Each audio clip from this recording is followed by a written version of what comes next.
నమస్తే batch brothers. మా పిల్ల బ్యాచ్ కి చేపల కేఎఫ్సీ కావాలంట. అందుకని ఈ రోజు మార్కెట్ పోయి 3 చేపలు ఎత్తుకొని వచ్చారు. ఈ 3 చేపలతోటి మా పిల్ల బ్యాచ్ కోసం కేఎఫ్సీ అయితే తయారు చేద్దాం. ఎట చేస్తారో చూద్దానండి. ఫస్ట్ ఈ చేపలు స్టార్ట్ చేద్దాం.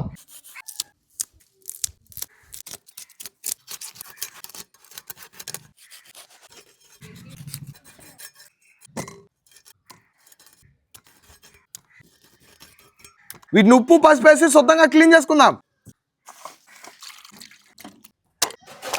ఈ ముక్కలకి మసాలా కలుపుకుందాం. ఒక రొంత ఎర్రటి కారం, తెల్లటి ఉప్పు, కొద్దిగా పసుపు, లైట్గా మిరియాల పొడి, చిల్లీ సాస్, సోయా సాస్ వేసి కలుపుకుందాం.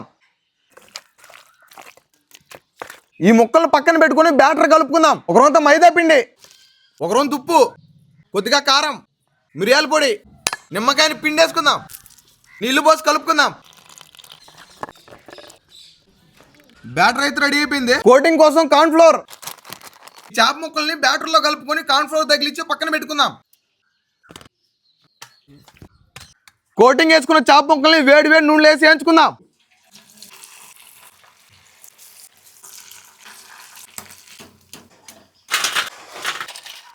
చూడండి మనం చేసుకున్న ఫిష్ కేఎఫ్సీ ఎంత బాగా వచ్చేసిందో.